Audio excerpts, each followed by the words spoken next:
Evan, video killed the podcast stars. That, I don't know, it was more timely, your singing or the quality of that song. It was, yeah, that song is so old that it's basically what it's making fun of. MTV hasn't shown a music video in how long? How long has it been since MTV shown a music video? I don't know, but I think that's a good question. Because I remember my wife and I, because we're of that age, used to watch the VH1's Top 20 Countdown every weekend. Mm-hmm. And they changed from the awkward host to an even more awkward younger female host.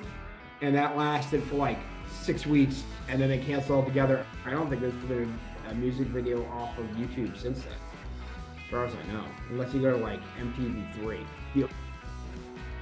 the show. But we made it to season 2, episode 17. That's 2 touchdowns and a field goal. So pretty good. Pretty good. I guess opening off, we have something huge for next week already.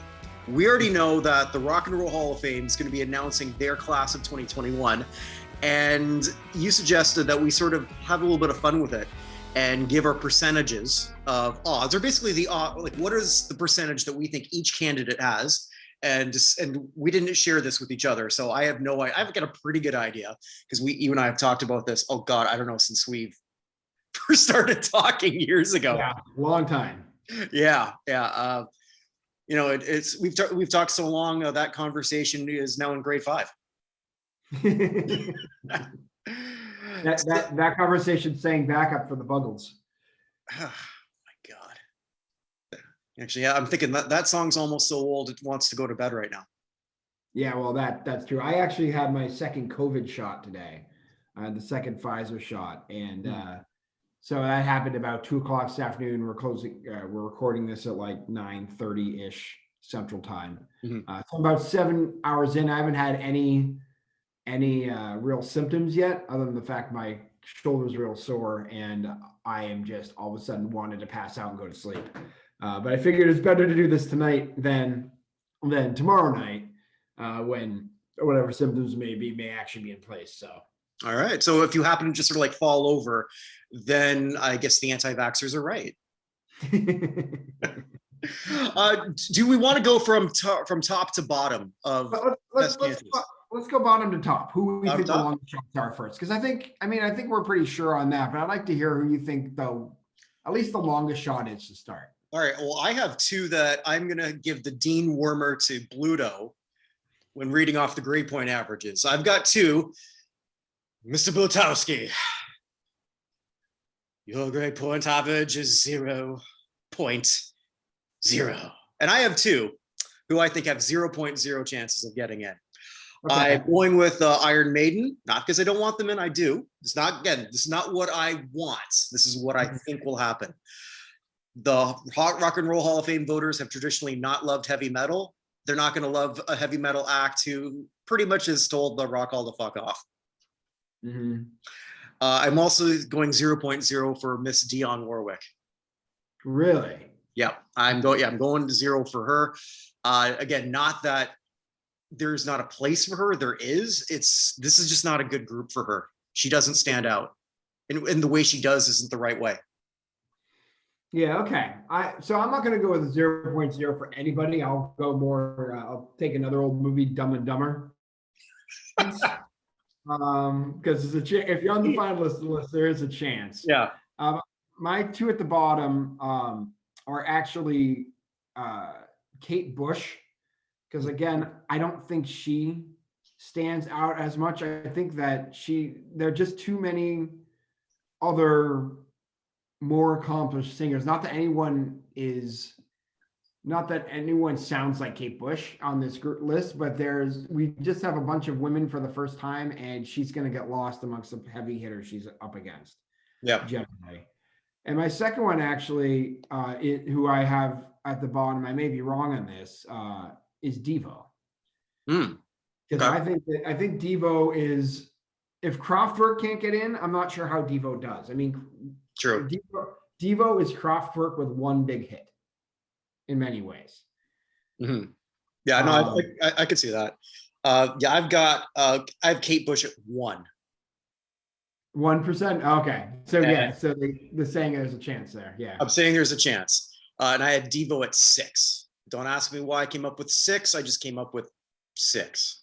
Fair enough. I also have Dionne Warwick and Iron Maiden out. I just think Dionne Warwick has a better chance than you might think. The problem for Dionne Warwick is that I think 3 of these spots are 100% taken already. And then looking at who's left, there are other people who other folks I think might put in. So, all right. So we have Devo, Kate Bush. I also have Iron Maiden out. They didn't put in Judas Priest. They're not going to put Iron Maiden. Mm-hmm. So I have them at the bottom as well. So we're agreeing. So what's your next band up? Is there anyone else you have way at the bottom there? Yeah. Mary J. Blige at 3%. I have her a much better chance than you'd think. Okay. I don't have her in, but I have her at least in like the 15 to 18% range. Okay.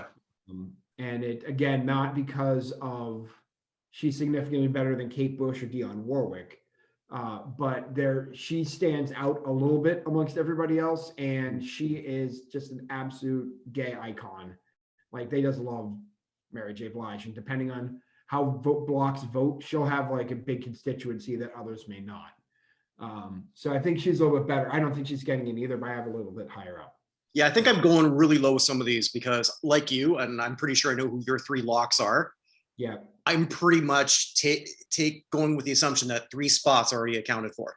Yeah, so let's just say those 3 spots, and then we're going to go sandwich back and forth here. Sure. So the 3 that I have that I think are pretty much locks are Tina Turner, the Foo Fighters, and Jay-Z. And the reason I have them in that order is I have seen more people who are pro LL Cool J online than I anticipated. Oh, okay. And there are people who are only voting for one hip hop act, and I've seen several votes now. They've had LL and they haven't had Jay-Z, which is crazy to me. Really? Yeah. And for that reason, I have to put Jay-Z third. There's a possibility that someone put the other day, they think that a lot of other people think that Jay-Z is going to get votes, so they may not vote for him because they have somebody else they want to push. Interesting. Okay. So I think those 3 are locked. So even with all that, I just think Jay-Z has I'd be more shocked if Tina Turner or Foo Fighters didn't make it than Jay-Z, just because of what I've seen from people voting. Yeah, that's additional information I wasn't aware of. Damn, those NCIS fans are really making their voice known. Yeah.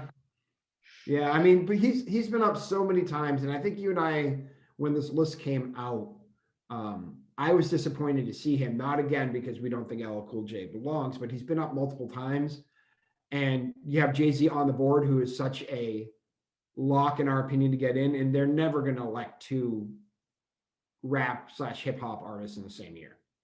No, it's not going to happen. That's sort of why I had LL at 5%. Yeah, they're not going to do that. So if they were going to, and they've generally been pretty good, although they've done it a couple times recently where they've put 2 up, but generally they've done 1. If they're going to do a second hip hop act, I wish it were going back either like Eric B. and Rakim or I can't think of their name. Africa Bambaataa, but Africa Bambaataa actually, Fela Kuti's kind of in that range. Well, also though, with Mr. Bambaata's gotten himself in some trouble, so he's not exactly the most PC candidate these days. That is true. In a PC world. True, that is true. So let's just pick somebody else altogether different. Like, I know they're technically a one-hit wonder, but someone like the Sugar Hill Gang or Gil Scott-Heron. Somebody like that who just hasn't been nominated yet, even if they don't have a chance. I just want to see that they're in the conversation, because I do think Jay-Z is getting in. and LL's not. So why have LL up again when there's so many other artists who Yeah. deserve at least to be seen?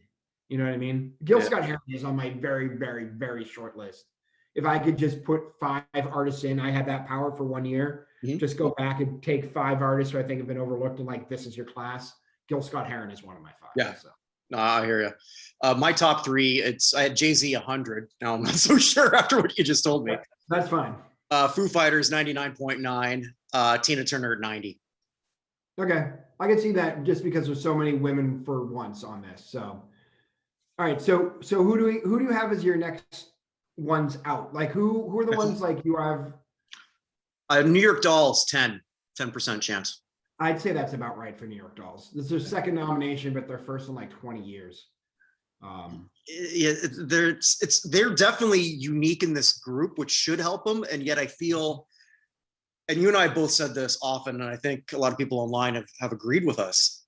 This has been the most excited I've ever been for our group of nominees. No, agreed. This is the best overall top to bottom slate of nominees they've ever had. And as at much as at least since the very beginning. Yeah, no, I totally agree with that. And it's definitely since people have really been at a point where you can debate, because at the early years, there wasn't that many who were eligible. Now we've got so many that are, so many who slipped through, the Dolls being one of them. Yet I just don't see people looking at them right now as much as I think they should, but they won't. Agreed. Yeah. Yeah, agreed. Like if I had a ballot, they would have been my last one off. Okay. But again, I still put them off. Yeah. Okay.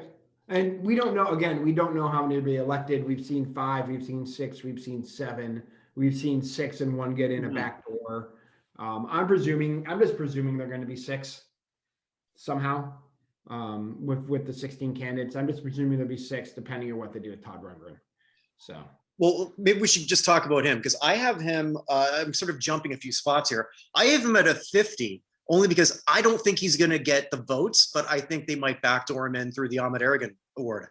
Yeah, we've been talking about that for a while. Yeah. And the more he's on here, without going, like, he is currently in the singer-songwriter spot that they have. And it looks like Rundgren's their next one up.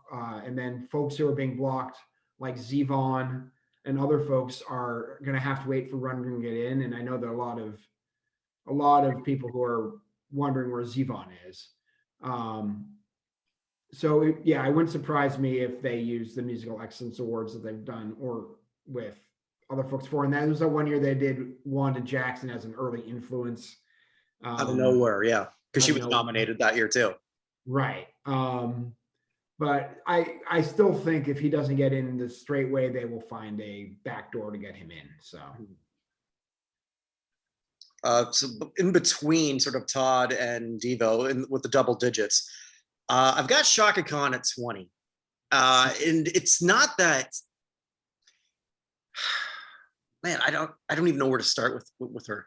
They've tried so many times to get her in, and you and I have talked about this over. Shaka's a solo, Shaka with Rufus with Shaka Khan. They want her in, obviously. Now that could be another person who they just find a way. Mm-hmm. Like, because with Nile, they tried with Chic for so long, not because they liked everyone else in that band. They wanted Nile Rodgers in. Right. And rightfully so. Right. Agreed. 100%. So do they find a way to sort of do that again? Like we don't know what they think half the time or any of the time. It's a very strange process and not very transparent at all. No, it's not at all transparent. So I'm only going 20% because, again, this is a rough ballot for her. Yeah, I feel like this is where I have Dionne Warwick too. I have Shaka Khan and Dionne Warwick as direct competitors. And the fact each of them, and again, I know they don't, they're people of about the same age who have been overlooked at this point, Shaka Khan's big problem is that she is somehow associated. I know she wasn't disco, but a lot of her songs came along during that era. and the voters have repeatedly told us that disco sucks. They hate it. The only way Donna Summer got in, because they put Donna Summer up 4 times or 5 times. Oh my God, yeah. Before she got in, and she had to die before she got elected. Chaka Khan may have to do the same. I hate saying it, but I think that's entirely possible. Just because, unless I find another way to get her in, that's just a time period where it's just so hard to get any of those folks in. I mean, they got the Bee Gees, they got ABBA, they got folks like that, but even people who are somewhat related to the time period, like the Spinners, have had terrible time getting off the ballot and into the hall. So I think that's Chaka Khan's problem, and I think Dionne Warwick actually has a better shot than Chaka Khan, because they're going to be compared one against the other, and people are more likely to lead Dionne Warwick, who's on the ballot for the first time, than Chaka Khan, who I think is on, between Rufus and herself, I think this is her 8th or 9th time on the ballot. I don't have my spreadsheet. Yeah, it's reaching Susan Lucci territories. For sure. Yeah. So, okay. Well, Chaka could live a long time. She looks great. She does. So if they're waiting for her to die, you're going to be waiting a long time. She does. So, all right. So where does that, I have LL probably in this zone as well. So that leaves us with the ones we haven't talked about: Fela Kuti, the Go-Go's, Rage Against the Machine, and Carole King. Am I missing anybody? No, those are the ones left. I've got Rage Against the Machine at 30.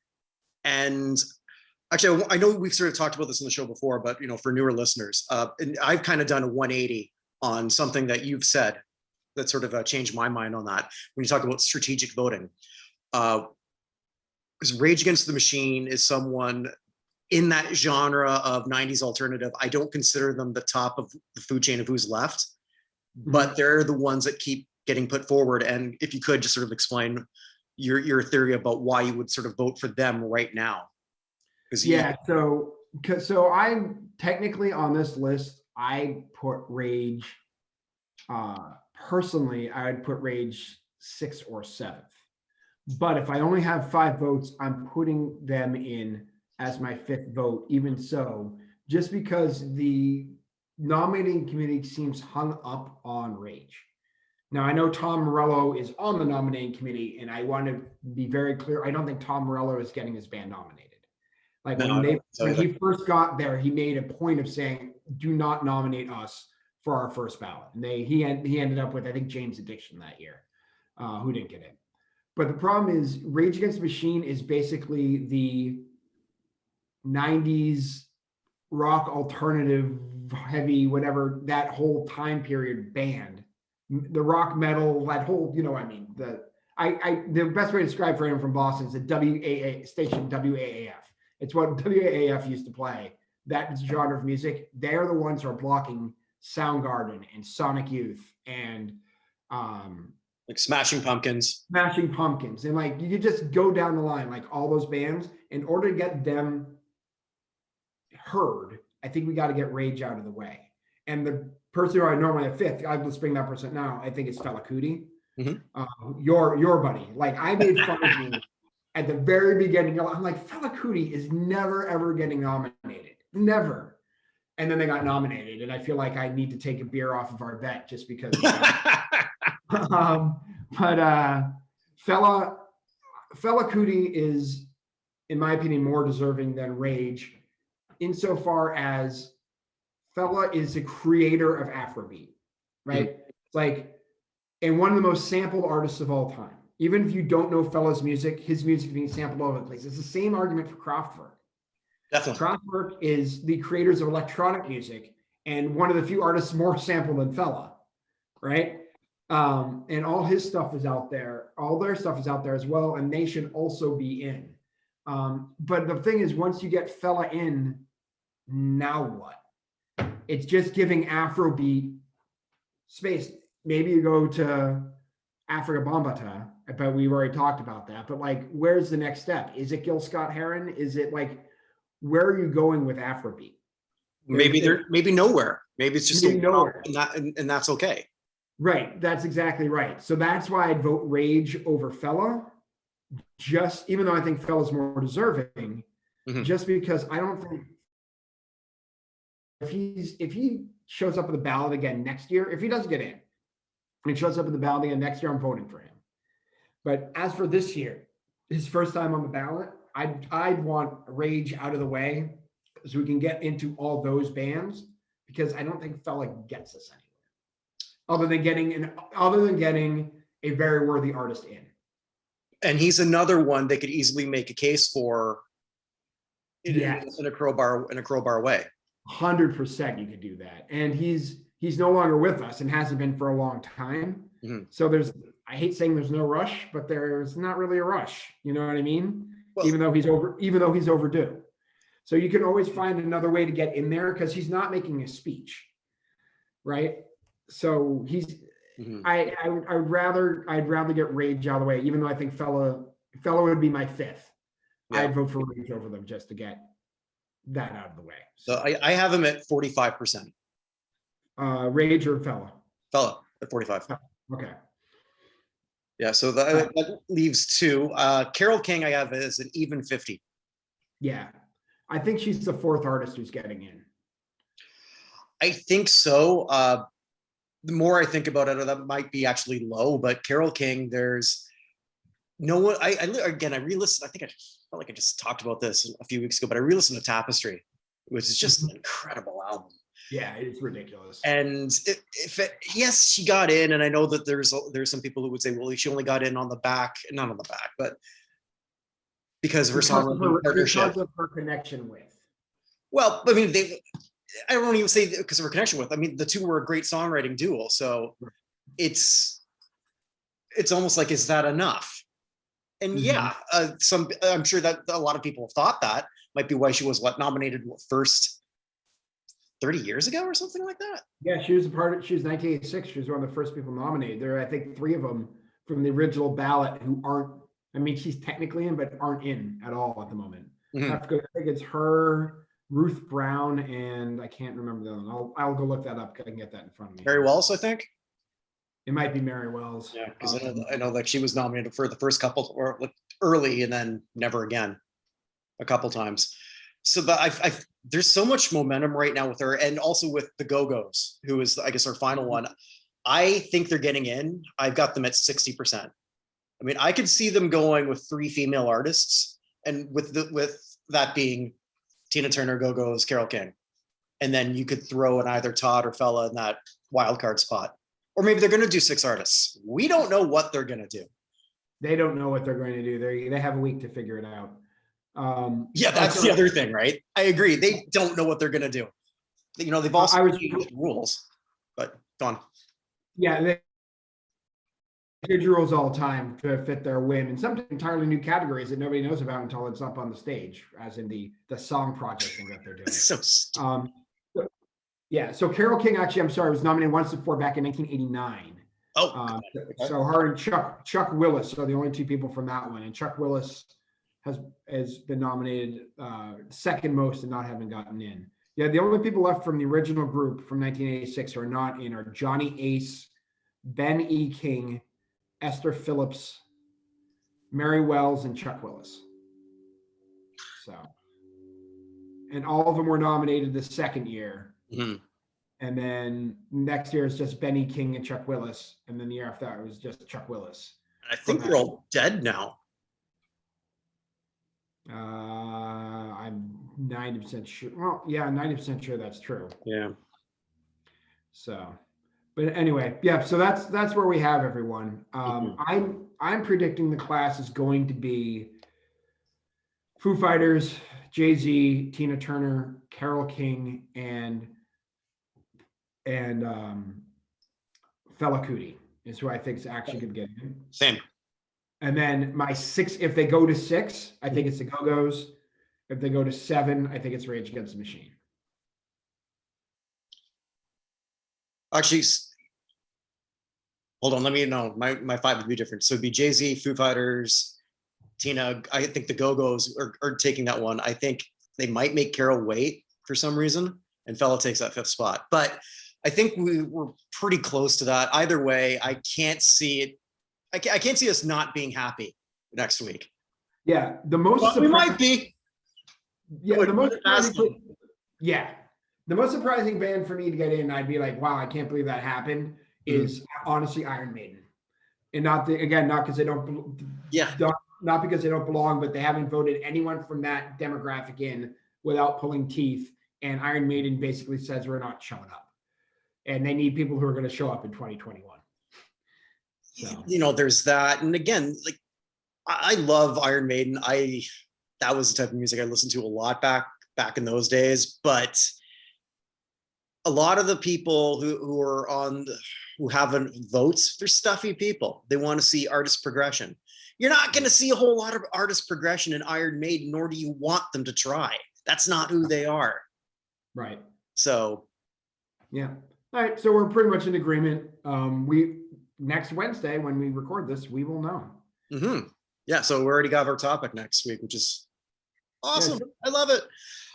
So maybe before we get into your good, bad, and the ugly, or my elevator up, elevator down, I don't know which one we want to do first. I think we should praise the fan base of the St. Louis Cardinals, who elected Keith Hernandez to their Hall of Fame. That is the right person for them to have elected.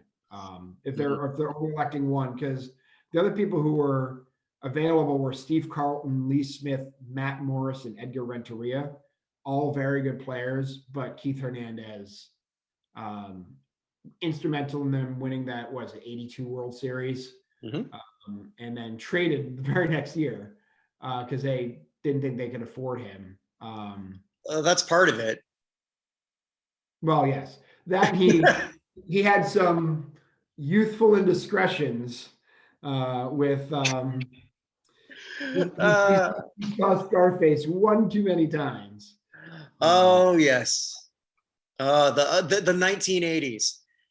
Yet he still has a job. We're going to be talking about someone else later on today who doesn't. Yeah, but the 1980s, they all had mustaches so they could catch the coke they missed the first time through. Let's go. But a great player. I mean, ridiculously good player. Yeah, and great player, and the most deserving. And Cardinals fans, you did the right thing. Yep. Non-Cardinals fans, because I voted for him too. I also voted for him. Yeah. So I voted for him, and I voted for Lee Smith a couple of times. But so he's going to go in. They didn't. The 2020 honorees were Tommy Herr and John Tudor, and then Bill White, who is their veterans selection. And unlike the Patriots, who are waiting, the Cardinals are just going to induct all four of them at the same time. So yeah, I like that. Okay, maybe I'll just do elevator up, elevator down now.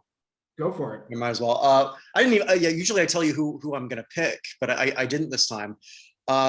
This one, it's not necessarily because of anything he did in the week, and just it's a basketball player we haven't even talked about. I don't think once. I don't think I've even ever written about him. Mm-hmm. And he's having a phenomenal season. And before I sort of go into that, I've been doing something, and it's a real anal thing, but I got the time and I got the site, so I do it. On every single basketball game this year, I'm awarding 5, 4, 3, 2, 1 points. NotInHallOfFame.com will present the Not in Hall of Fame Cup. If you want it, you have to come to Barbados to get it. And if you're wondering if there's a bonus, well, talk to your agent. You should have worked that in your contract. So some agent somewhere will, because if it's out there to win, they might as well do it. So yes, someone who could still win it. I don't think he will, but he's currently fourth. There's only not many more games left to play. Is Julius Randle of the New York Knicks.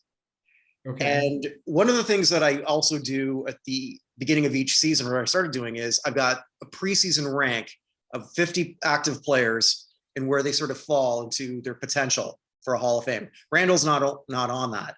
He will be next year. He's having a great year. Statistically, it's actually not that much better than anything he's done before, but he's now the alpha. He's making players around him better. He is leading his team in every major category you can imagine. The Knicks could finish, fourth, possibly, maybe fifth.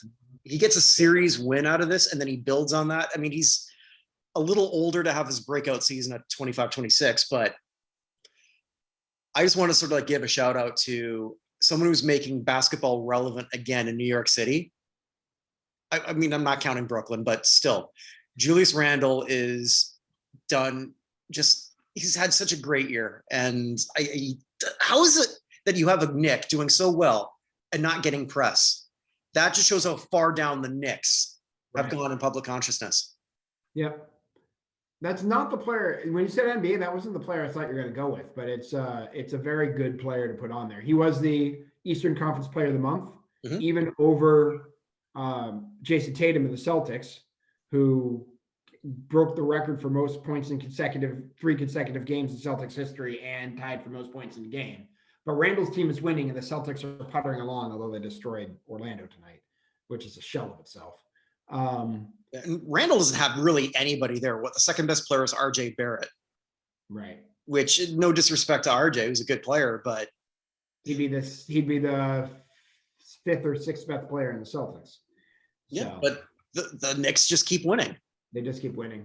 And it's a great story. And I can't believe it. It was like the first time I've ever discussed him. I've never written about him. That's going to change like come next year for that. But I thought it'd be a good place for my elevator up.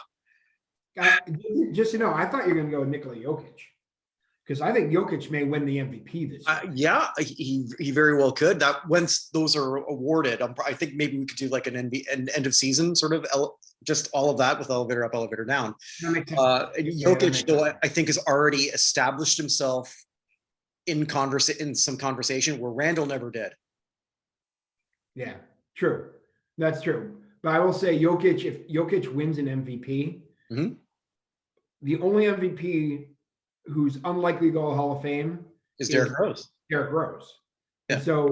And Rose, had he not blown out his knee, I don't think we'd be having that part of that conversation. I think that Rose blowing out his knee changes a lot of things historically in the NBA. But if Jokic gets there, first of all, he'd be the only second round. Well, I guess he'd be technically the second round draft pick to MVP. The first one is what's his name for the Knicks, who got injured and came back, and I can't think of his name. Famously came back in the 72 playoffs. Why can't I think of his name? Is that King? No. Not Frazier. I was an infant, so I get a pass not knowing. Yeah. His name is just completely out of my head.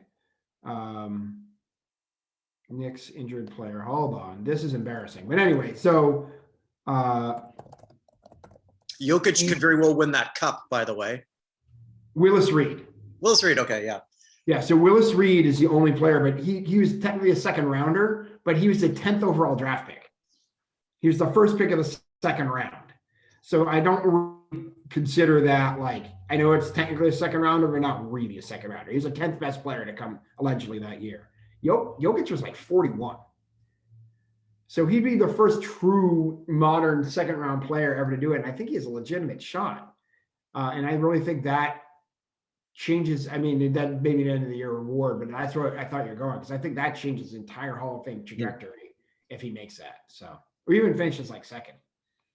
Yeah, I think like also too at the end, maybe when we'll talk about like the whole top 10 on that. It's really, really interesting. I mean, LeBron was leading it for a long time. Oh, LeBron, by the way, when you take pictures of yourself reading a book, maybe like do the middle part too. Jesus Christ. When Aubrey Huff can nail you on something and he's right, because he did a whole like montage, someone probably did it for him, or you just copied that. And so all these pictures of LeBron reading. First off, if you're taking a picture posed reading, you're not actually reading. And LeBron, I don't think you're stupid, but stop doing that. Stop. Sorry, I just had to get that out. I have to tell you, it brings me one of my pet peeves from a Disney movie. From the opening of Beauty and the Beast, she's talking about that she doesn't discover the princes until chapter 3, but she's like more than halfway through the book. I'm like, chapter 3? It's way less than halfway through the book, my friend. So, anyway. There we go. LeBron James, Belle from Beauty and the Beast together. Yeah, I don't think any other show will ever segue from LeBron to that as well and as effortlessly as we just did. That's what we do. I go to my my draft guru Nike here, Nike Belichick, for all my good things. He's Nice. whispering in my ear today. So I got a weird elevator down here for you, and it's for our Hall of Fame. A little bit of a shameless plug here. nonhalloffame.com/USA, and you can vote for the United States Athletic Hall of Fame. One of those nominees is Caitlyn Jenner, and that's my elevator down. And as most of you know, and I think Evan and I think we talk way too much politics on the show, and we've always say that we're gonna stop, and I'm gonna try not to go there with this. But Caitlyn is running for governor of California. Press is given a lot of attention, so who knows? She might do a lot better than people think. Don't know. I will say though, she got in I don't want to say trouble because, and I don't even want to talk about this issue. I just want to say what she said, which is regarding she's against trans people in sports. Now, I do think if anyone can make a comment on that, maybe it's Caitlyn Jenner. correct. But it has alienated a lot of the far left and trans community. They're upset about that. And then it got me sort of thinking, for voting for our hall, everyone knows who Caitlyn Jenner is, right? Is it safe to say that she's a household name or close to? I would say she's more household name than most of the great Olympic athletes from the 70s. But she's not even necessarily known mostly for winning the decathlon anymore in 1976. Correct. So I'm going to bring my dad into this. I talked to my dad, said I'm going to be talking a bit about Caitlyn Jenner tonight. And I know he's sometimes great because he doesn't watch sports. So he's got these raw thoughts on just like that. Caitlyn Jenner, is that the one who used to be a guy who won a bunch of races and then killed somebody in a car? Mm-hmm. Yes, yes, and yes. But the older generation doesn't know what to make of her. Safe to say, I think there's a lot of people who are not necessarily enamored with the idea of trans people. So they weren't going to vote for her. The people who do know her, who are younger, may not even know that she was an athlete. How crazy is that? This might think of her, oh, that was the dopey dad on Keeping Up with the Kardashians.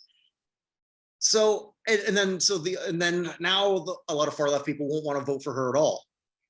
So who's the sport fan base that likes Caitlyn Jenner anymore? It's a good question. I also do want to call out the hypocrisy of this because she had, back in 2016, she did enter a women's golf tournament. Did she really? Yeah. She entered a women's golf tournament. Okay. And when she goes golfing, she hits from the women's tees. So, really? Yeah. All right. Okay. That's I didn't know that, and that is pretty damn hypocritical. Yeah, this is just for whatever reason the hot button issue on Fox News at the moment. Someone did a graph on the number of times talking about trans athletes over the last, 5 years, and the number of stories run on Fox News, and in after the election to now, it has just gone from like a few bumps up and down to a skyrocket. It looks like India's COVID numbers right now. Like that's how fast that thing took off. So it may just be her trying to use the popular talking points in order to get herself elected in California, trying to show her Republican bona fides. And again, we're not going into whether that's good, bad, or indifferent. I'm just saying that's what's being talked about right now. But yeah, I can see that argument because I don't know what the constituency is for her at this point. Or, I mean, who knows whether she can win this or not? I don't know, but when people think of her, they're not thinking of an athlete first, and everyone else who's nominated, you do. She was also eliminated first on The Masked Singer this round, so I did sort of see that clip. That was interesting. She wasn't the worst, but she was the first eliminated because Danny Trejo as a raccoon was much more entertaining. So Danny Trejo was awful, but way more entertaining. Did not know what Danny Trejo was going to do. So I understood why that happened, but yeah. No, Danny, if you're watching, I thought you were fantastic. You are Yes, he's a senior citizen, and I'm scared to death of him.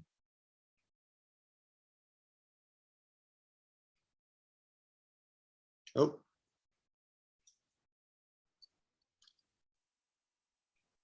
Oh, there you go. Yeah, no, it froze a bit. So yeah, that's my elevator down. I don't really know how that's going to go. I will sort of close off with this. You can vote often. You can vote every day or once a day. I voted a few times. I never voted for her, not because of any political reason, not because of anything else, just because there's just so many good candidates. So. Yeah. By the way, you didn't use your sound effects. No, because I'm trying to do all this other stuff. So like yeah. Now, it's weird when now that we're looking looking at each other, it kind of makes things a lot harder for me to like get stuff ready. Maybe I'll edit it in later. I won't. You're getting lost in my eyes. I understand. So, all right. So should we go to the death roll at this point, or do you want to go to the good bad? Yeah, let's we'll do the death roll because I already know what your ugly is. I don't know your good or bad, but the ugly is pretty much the biggest death of them all. Yeah, pretty much. So do you want to do your little weird theme song you used to do for the death roll or not? Hoorah, hoorah. Very nice. Thank you. So I'll start by saying the Beige Mistress has been very quiet for like a month now. I'm getting concerned that that she is building up her wrath, and we're just going to have some week where it's going to be like the entire 1968 Olympic soccer team is all going to somehow tragically perish when they get back together for some sort of reunion or something. And for new viewers and listeners, the Beige Mistress, as Evan learned, there's been a lot of deaths in Hungarian athletes. So we've just coined someone doing this on purpose, and the Beige Mistress. Yeah. So anyway, I'm going to start in a sport we don't talk about very much, but it's someone who passed away fairly young and is a 4-time world champion and twice runner-up in the sport of bandy. Do you know what bandy is? No. Bandy is like ice hockey played with an orange ball instead of a puck on a massive rink with a lot of people and kind of a field hockey stick. Where do they play this? I was watching a match between the U.S. and Norway from 2016. But I was going through. Apparently, it's very popular in Scandinavia. And Russia has a team. U.S. has a team. Canada has a team. Okay. But Roman Gazel, who is a 4-time world champion in bandy, 2006, 7, 8, and 11, and runner-up in 5 and 12 for the Russians, passed away at the age of 40. Unfortunately, in a suicide situation. Oh. But he has, there aren't that 4-time world champions in anything out there. So I figured it was just so weird. And I hadn't ever heard of bandy before. Like the rink is gargantuan. So it'd be interesting. Go look it up. You'd be like, wait, this is a strange sport. And the goals are huge too. The goals are like halfway between a NHL net and a soccer net in size. So like almost an indoor soccer net size. With a ball. It's a weird looking sport. I really wanted to talk about bandy more than anything, but because I discovered it this week while doing this. But yeah. Incidentally, I did hear that's Barry Manilow's favorite sport. I'd imagine, yes, yeah. Oh, bandy, you came. Sorry. You're a weird sport with a huge ice rink, and I don't know the rules. Anyway. Oh God. Yeah, I watched for like 8 minutes. I'm like, I don't quite get the strategy as to what is going on here. But yeah, so anyway, Roman Gazel's passed away at the age of 40. From the world of football, hold on a second, I'm in the wrong place. We lost a few people. We lost 2-time AFL All-Star Al Jamieson, who passed away at the age of 83, who was a tackle for the Houston Oilers in their very first team. So they won the championship, the Oilers, in 60 and 61 for the AFL. He was a member of both of those teams. Originally went to Colgate. We lost. Oh my goodness, it's all taking forever to load here. Come on, go away. There we go. Pete Lamons, a tight end and member of the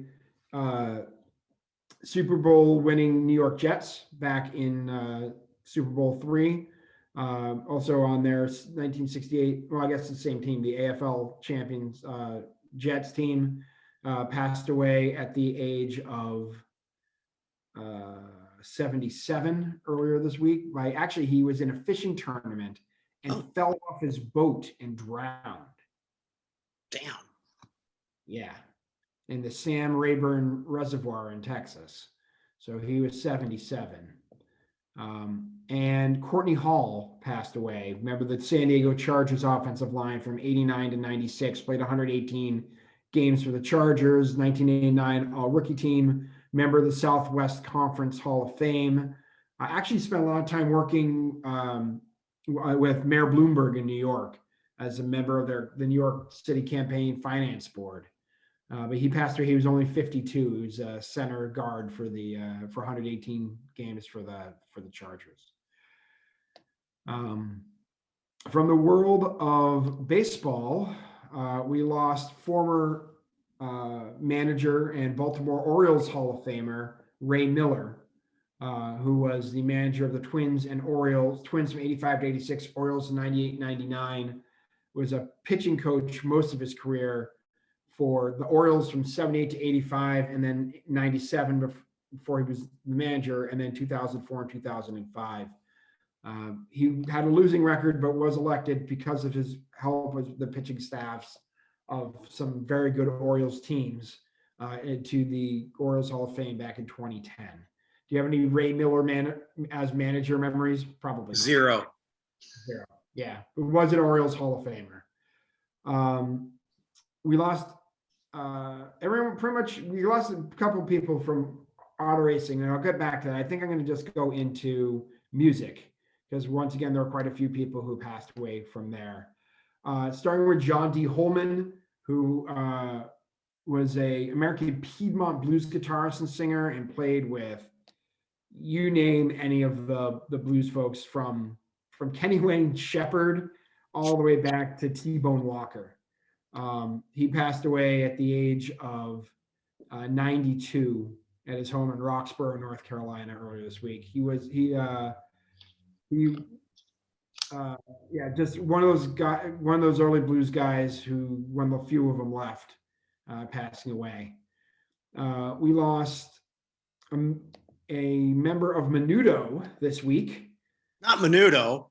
Yeah, Ray Reyes passed away at the age of only 51.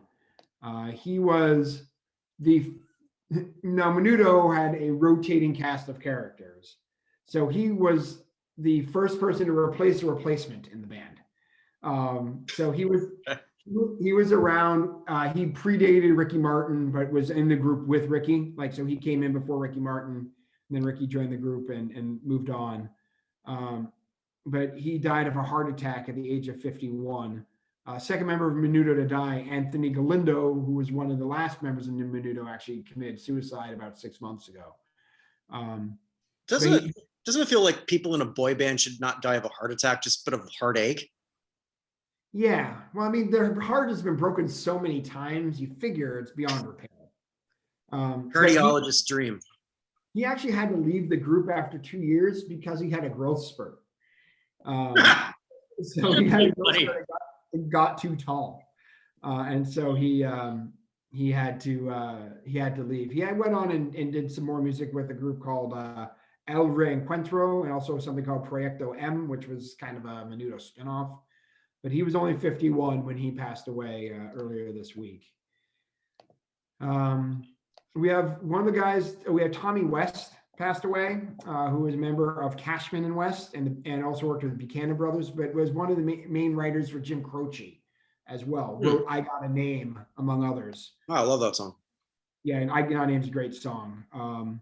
They got 5 gold records for their work, including their work. He also wrote You Don't Mess Around with Jim, and then Bad Badly Brown and Time in a Bottle were mostly written by Croce, but they got writing credits. He got writing credits on that as well.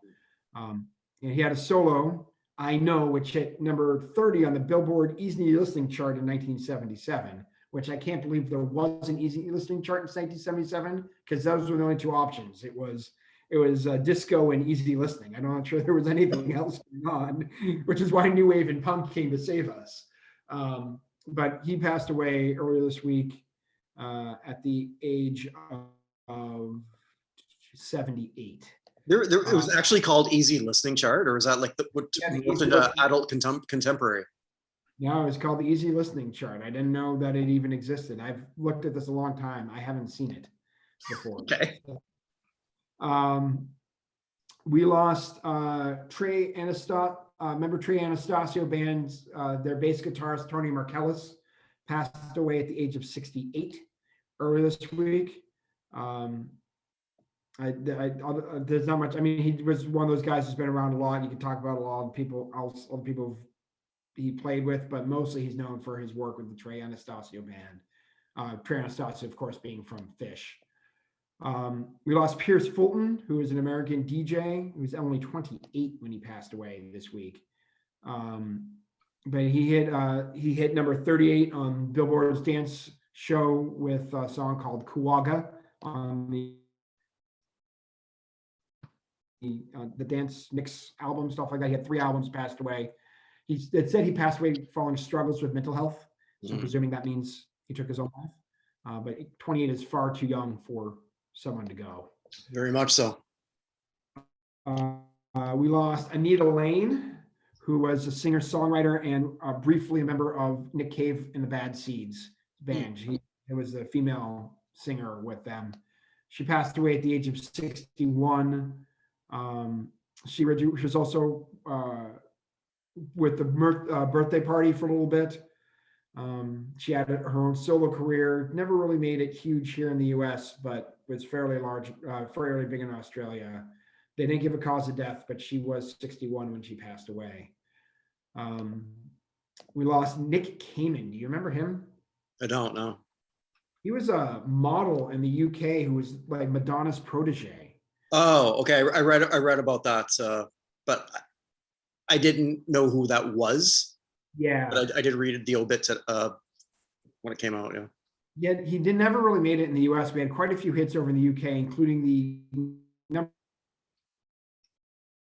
5 UK hit in 1986, Each Time You Break My Heart, which I can't tell you anything about. He also went number 1 in Italy twice and number 1 in Austria at one point. But he passed away from bone marrow cancer at the age of 59. And finally, for the world of music, we lost Johnny Crawford, who first actually came to fame as the young sidekick sort of from The Rifleman with Chuck Connors, the TV show. But he had his several singles. He hit number 8 in 1962 with Cindy's Birthday, 12 with Rumors. He hit number 14 with Your Nose Is Gonna Grow. Everyone remembers that 1962 hit. Oh, yeah. But he was one of those guys in the early 60s, went from one of the few first people went from acting to performing and actually hitting the charts at the beginning there. But he passed away from Alzheimer's disease at the age of 75. Brutal. They need GoFundMe to try and cover his medical costs. I do want to point out, I actually had a client who passed away this week, or passed away a little bit ago, I found out this week, who was a member of a Hall of Fame I did not know existed. All right, what's that? The Consumer Electronics Hall of Fame. Humor Electronics? What's a humor electronic? Consumer Electronics. Consumer. Oh, consumer. Okay, well, that makes more sense. I was thinking like a humor electronics, like what, the joy buzzer? Yeah, no, yes. It's just it's that box that you push the button and the finger comes out and presses the button back. Yeah. You know what I'm talking about? Like flip the switch and the finger comes out and flips the switch back the other way. No, but yeah, Richard Kraft, actually, he was the first ever North American or American to serve as COO of a Japanese company when he was head of Panasonic back in the day. But he's a member of, I didn't even know it existed, the Consumer Electronics Hall of Fame. I just want to bring that up because he passed away at the age of 92. But we had a couple of couple of race car drivers passed away. One being Eric McClure, who is a NASCAR racer. He only raced 3 times, but he passed away only at the age of 42. And being 42, I don't like that. But he did 288 races in the Xfinity Series. In the NASCAR Cup, he only had the 3 races back in 2014. He only finished top 10 in his 288 races once in the Xfinity Series. But he passed away suddenly at the age of 42. He had some other issues. He was arrested for domestic violence back in 2018. But just someone who's been around racing for quite a long time, most of his life, and passed away suddenly. And of course, the big name of the week, I would say, is Bobby Unser. Yeah, definitely. Older brother of Al Unser, and Jerry Unser and Louis Unser. But Bobby Unser was a 3-time winner of I think he won Indianapolis 500 4 times, actually. No, 3 times, 68, 75, and 81. He also won the International Race of Champions in 75.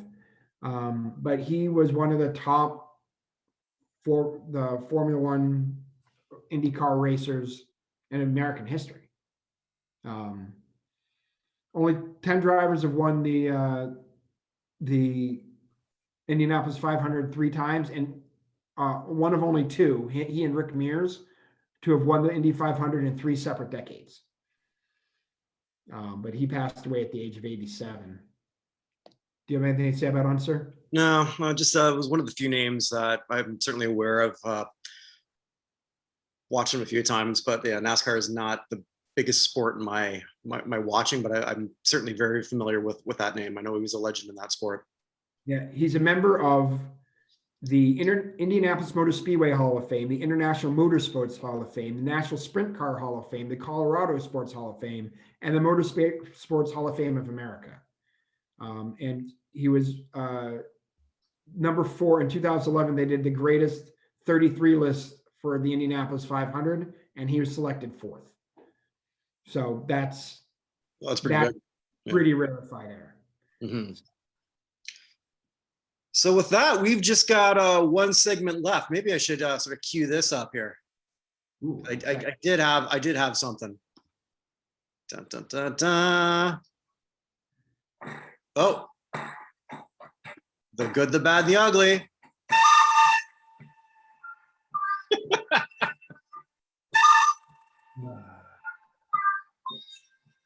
I'll just stop it right there. We don't need to hear any more of that. But yes, the good, the bad, and ugly of the week. I know the ugly, but I don't know who's the good. Who's good this week?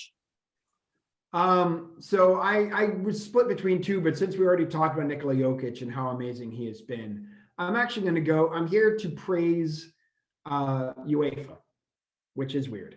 But what? Yeah, I know. UEFA is actually acting with teeth. They're going to be meeting shortly, and it looks as though they are going to ban at least Barcelona, Real Madrid, and Juventus from the Champions League for 2 years. Just those teams? What about the English ones? They've reached agreements with the other ones. They feel as though the ones who made it and realized their mistake quickly they've divided the 12 teams up into 3 groups, really. Okay. 6 teams who went and came back quickly. Then Atletico Madrid, Roma, and Inter Milan, who followed shortly thereafter. And then the 3 who are maintaining that they can do whatever the hell they want. So there's going to be varying degrees of punishment for these groups. But the most they can do by contractual rule is ban any team from the Champions League for 2 years.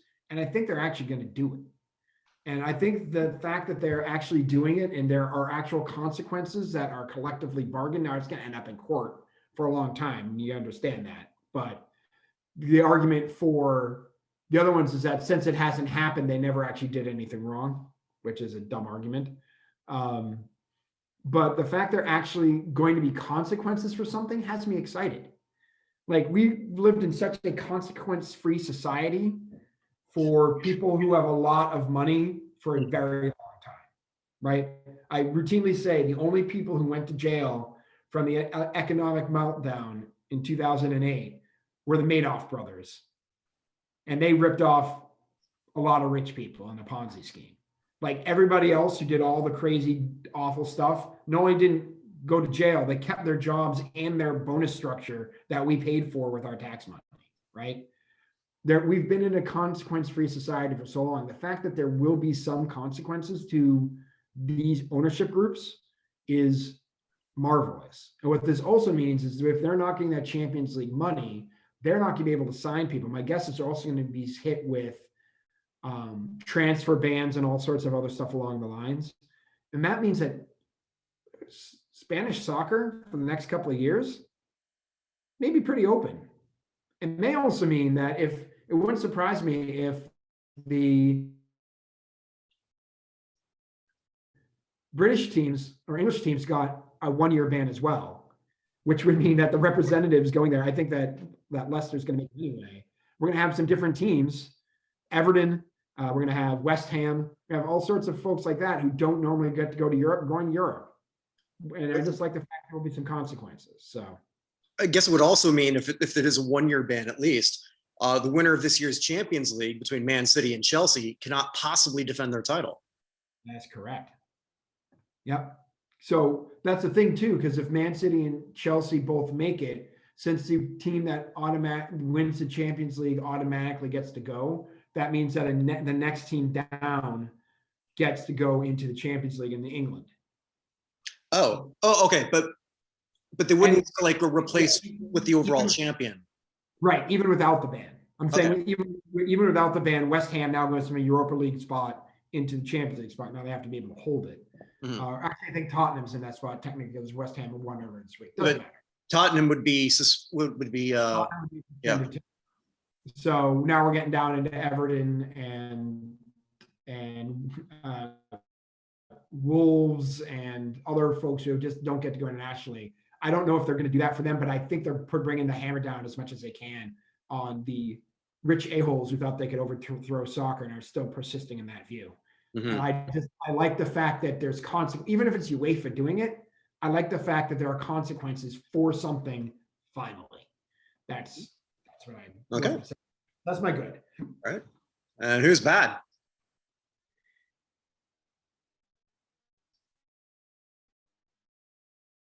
This is going to sound weird because I enjoyed every single part of it. Okay. So, do you remember the NFL draft was awesome? This is one of the best NFL drafts we've had in years, right? Mm-hmm. It's entertaining all the way through. We knew what the first 2 picks would be. It was crazy after that. The Raiders forgot that they picked their first round pick in the second round or the second round pick in the first round. Like, everyone's mocking the Raiders, but if they reversed the picks, nobody would care. It'd be fine. Mm-hmm. But we went directly from the third day of the draft into the Pro Football Hall of Fame's posthumous thing, which was awesome. Okay. Who was the first person? Did you watch that? I didn't know. You know who the first person they inducted out of the 9 was? No. It was Bill Nunn. Okay. Bill Nunn Sr. Bill Nunn is famous for being the person who basically brought the historically black colleges into the NFL. He found L.C. Greenwood and all sorts of guys. He found like 6 Hall of Famers in the historically black college universities. We had 200 and whatever picks in this draft, 257, 258, whatever it was. There was not a single player for the first time since Bill Nunn came on from the historically black colleges and universities who was drafted. To be fair, though, they didn't play this year. Right. I understand that. So what my point, though, is I think it was just a tough look for people paying attention to the draft.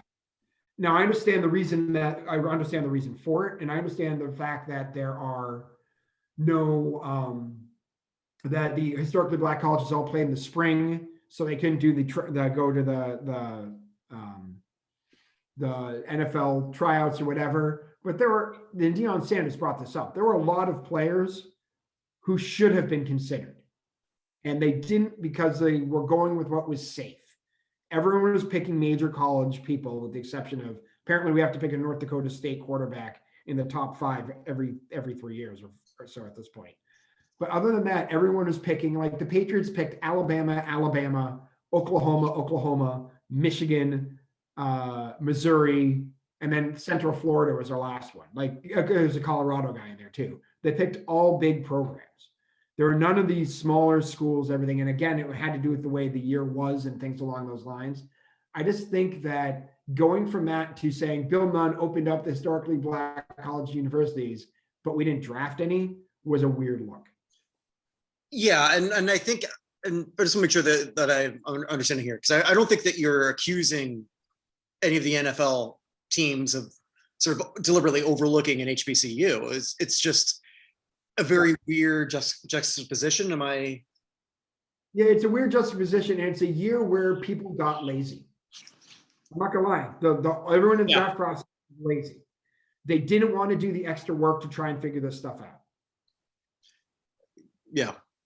And technology sort of allows you to sort of do a lot of that. Because I get it. Yeah. But okay, yeah, I hear what you're saying. I mean, Deion Sanders was livid about it earlier this week, and I agree with him. Like there's enough technology out there, they could have figured this out, and instead they just entirely overlooked an entire section of college football because they weren't sure what was going on. Like it's a 7th round. Pick the best HBCU player. You know what I mean? Yeah. Just figure it out. There's no reason not to. So, and a lot of them are probably going to end up, and I know there are fewer undrafted free agents here. There's fewer players who came out this year, which makes it even worse. That there was a shallower pool, and they still didn't find a way to make the effort as a whole group to go into that area. I think we should sort of like keep up with this one, because I'd be really interested to see how many of the undrafted players from these schools make the NFL, and let's just see if scouting, there's just so much to it, and then just people come out of nowhere, and they put millions upon millions of dollars on some players, and then they still whiff. It just happens. It's a strange thing, but that is something that I think you and I should just sort of like keep an eye on, because it's where I saw a lot of the articles about this too, and I thought that might be something you talk about. But let's remember this, because in a week with the news cycles, this will get forgotten. So let's try to remember that one. Like I said, though, it's just something I wanted to bring up as on the bad side of things, just because it was just weird going from how they didn't draft any of those guys to Bill Nunn did this, and it was like whoa. So Bill Nunn did nothing because nobody even bothered to look again. It was probably not that hard. I'd have to agree. It wasn't hard, particularly with the very shallow pool. Now the Patriots are the only team actually at this point who hasn't signed a undrafted free agent, and they're one of the teams. They've had an undrafted free agent make the roster 17 straight years. They've had an undrafted free agent. That's the 3rd longest in the NFL. I think the Colts are at 26 and the Chargers are at 23, and then the Patriots at 17. They haven't signed any because it's unclear what the rules are for how many like rosters and stuff you can do. They ended up paying guaranteed money last year to people they had to cut because the rules changed midway, which is why they haven't done it. But it's the whole thing is just going to be interesting. Next year's draft is going to be nuts, because it's going to be just so many people. It's going to be so hard to get drafted next year.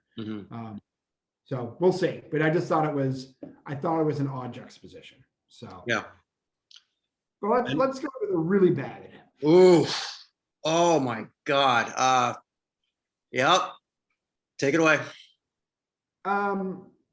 Remember the quaint days when the worst thing Bobby Alomar ever did was spit in an umpire's face?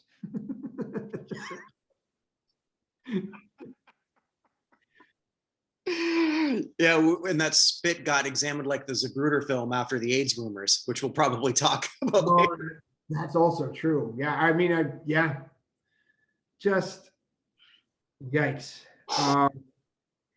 So there was an incident that was reported against him from 2014, having to do with sexual misconduct from a baseball industry employee, I guess is what we could say. That's all we know, really, isn't it? Yeah. And the MLB is investigating, says that they haven't provided further details. His plaque is not going to come out of the hall in case this is found to be a big issue. Mm-hmm. But he lost his position as a special assistant to Toronto Blue Jays. They're severing their ties with him, removing him from their level of excellence, and taking down his banner from Rogers Center. He was on the board of directors of Baseball Hall of Fame, and he had resigned from that. It just three jobs I didn't know he had, by the way. Right, but there's just so much.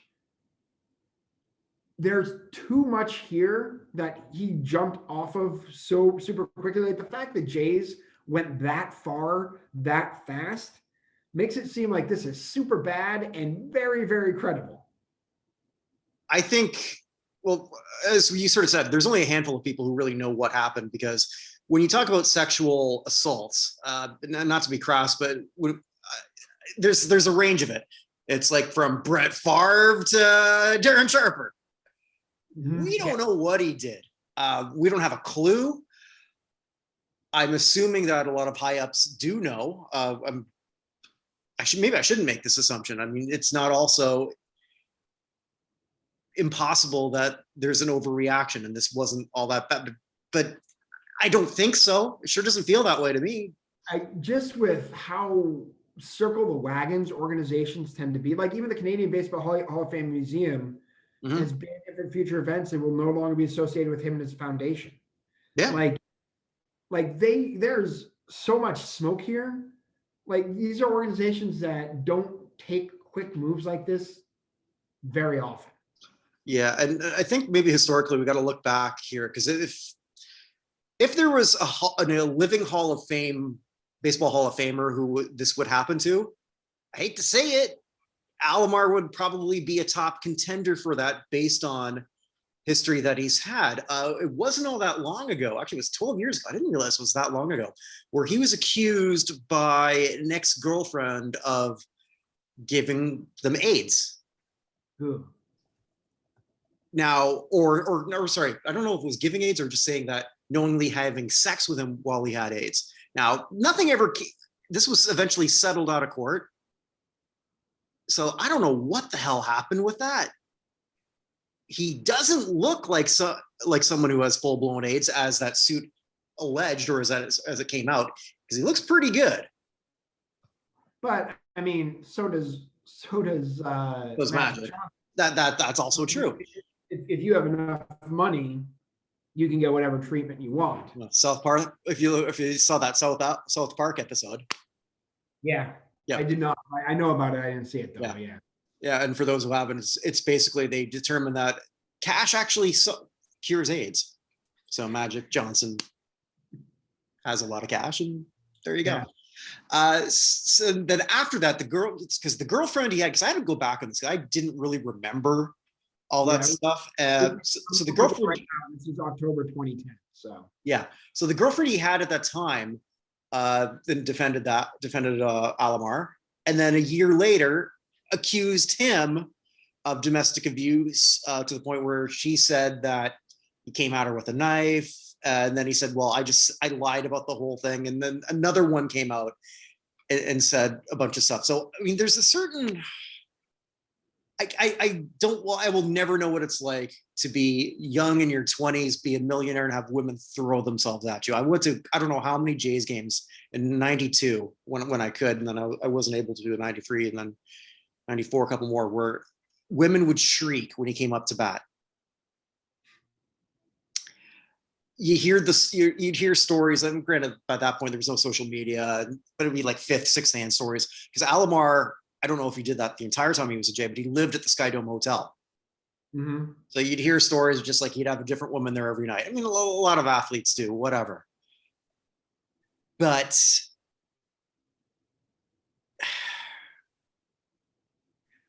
Major League Baseball, the Jays, like anyone at the Hall of Fame board for that matter, you knew about the incidents. So because when all those things were coming out, he was elected. Because he was elected to Hall of Fame in 2011. Right, but I mean, I don't. The thing though, too, and I'm curious on your take. I do not support the Jays for removing his banner. Firing him, yes.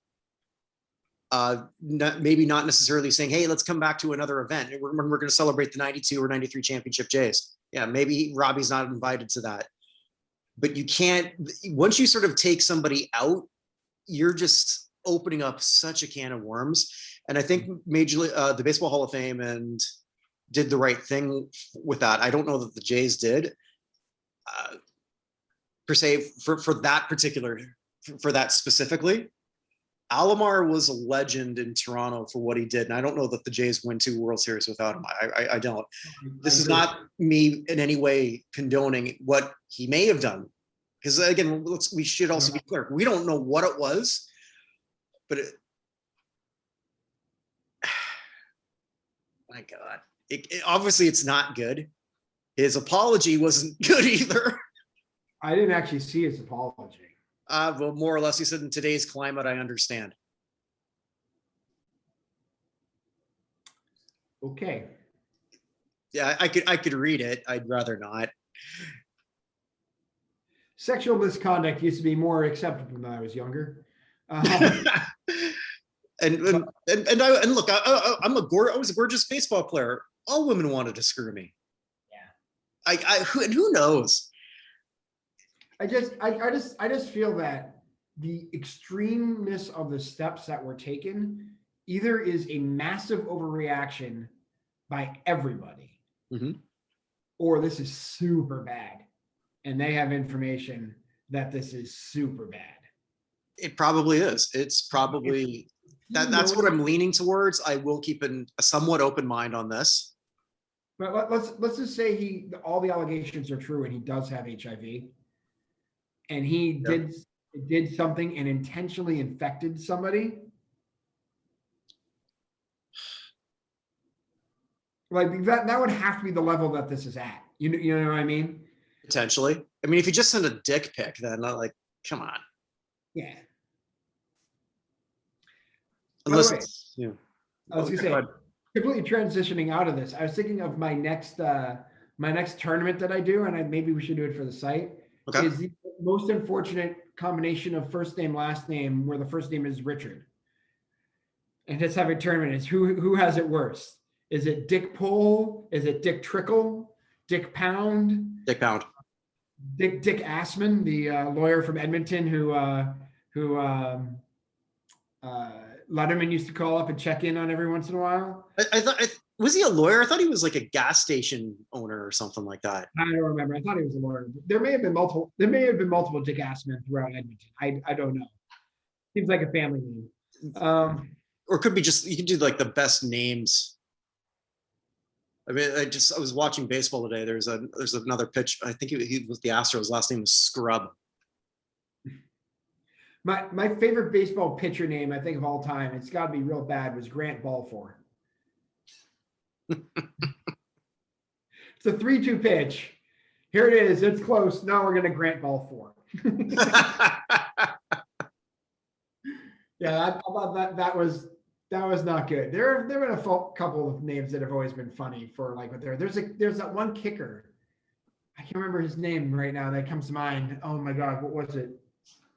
Well, while you're thinking of that, Sarah Fuller lost her starting goalie position at Vanderbilt, which is making a lot of people happy. Like, I know that I ragged on her. I ragged on the attention. I didn't necessarily rag on her. No. Why are you taking joy in the fact that maybe she got demoted? I don't quite understand that. I said openly that the attention that was paid to her by the mainstream media was disgusting. Disgusting is not the right word. Was over the top. Oh, way over the top. Power 5 school. It's fucking Vanderbilt. Jesus. And she wasn't, because Katie Hauschka was a kicker for Colorado, which is a Power 5 school. But did she actually play at that time? I know we're talking about Katie Nida. Yeah, Katie Nida. Yeah. Yeah. But no, Nida was on the roster, but I don't think she kicked for Colorado, but she did kick for New Mexico in a bowl. And Vanderbilt was not sniffing any bowl, not even a toilet bowl. They were that bad. She's the first woman to score in a Division 1A game. But was it as a Lobo or? You're right. Okay. All right. So yeah, no, but she's the second woman to dress for a game at Colorado, but the first to score in Division 1AA for New Mexico. Yeah, and so like I know it's sort of weird me defending sort of Sarah Fuller at this point, but I mean for all those who are taking like great joy in this, yeah, you know what? She can do TED Talks for the rest of her life. Yeah, true. And it was a fluke occurrence, and she made the most of it.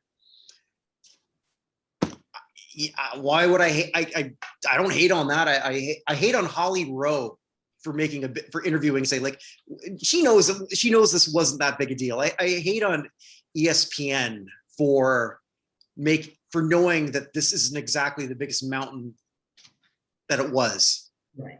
I hate on that, but I can't hate on Good Morning America or whatever the other shows. They don't know any better. True.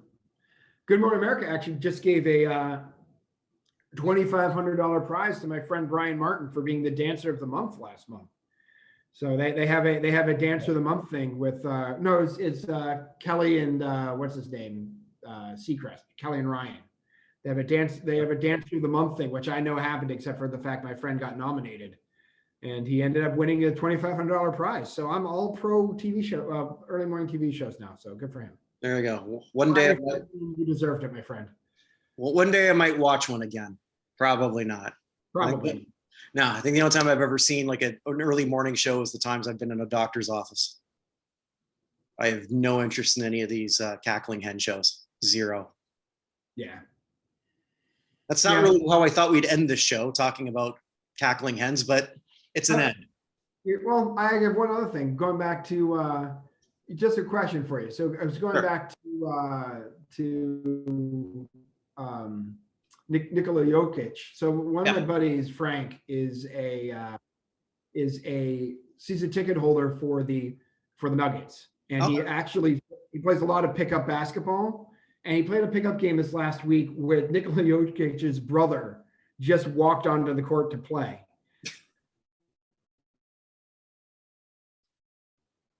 What would you do if you were playing a pickup sport and one of the best players in that sport's sibling walked on? Like, react to that? Would that be weird? Would that be like, would you expect them to be, would you just be deferential? Would you want to take it to them? Like, how would you handle that situation? Well, I get 2 left feet, so I would just be tripping on. I'd be still benched even in a pickup game, so I'm probably not the best person to even ask that question. I don't know. I depends on probably what I thought of the sibling. You know, like, sure. I guess Jokic, he's from our friend. Well, if it's Jokic, I'd probably be. I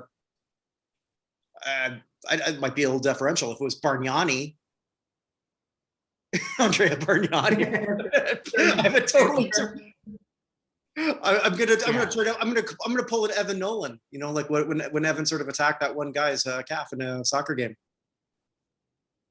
Yeah. Oh yeah. Bring that up. But no, I don't know if you want to do that because apparently Jokic's brother is an MMA fighter, and that's his sport rather than basketball. So I don't know if that's the guy you want to do that to. So that's why I didn't pick him. I said Bargnani. Fair enough. Yeah, you don't want the Serbian MMA fighter. You'd rather have like the Italian cyclist, probably. So, I had one of my good friends. He was at the time. We worked together, Serbian. He was like 5'4", but like, man, did he have an anger issue?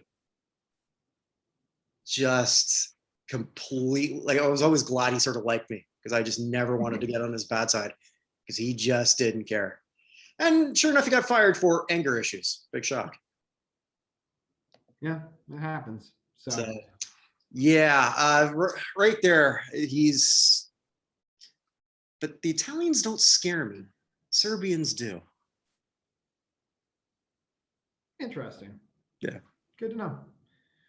Having chased a girl to Serbia myself at one point in my life, an American, They are Serbians are a very beautiful, but not necessarily the most friendly people I've ever met when being in their country. So I think that's almost an Eastern European thing. I know when I spent time in Israel, but also I think when you're a Canadian, the level of niceness that you expect is not necessarily.